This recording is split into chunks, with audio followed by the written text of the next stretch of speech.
Okay, you might not be a fan of the cold. I know that I'm not, but through the discomfort can come some benefits.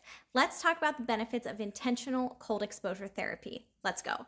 So, when we're talking about cold exposure therapy or cold immersion therapy or cryotherapy, we are talking about intentional exposure to colder temperatures, whether it's an ice bath or a cold plunge, a cryo chamber, or just a really cold shower. But why would we do it if it's so uncomfortable?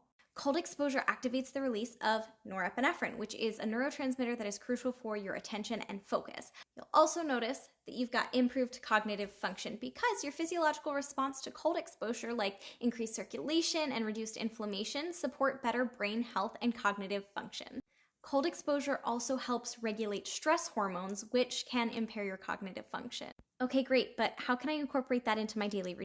Start with a cold shower. Start with a really short increment, maybe even just 30 seconds to a minute.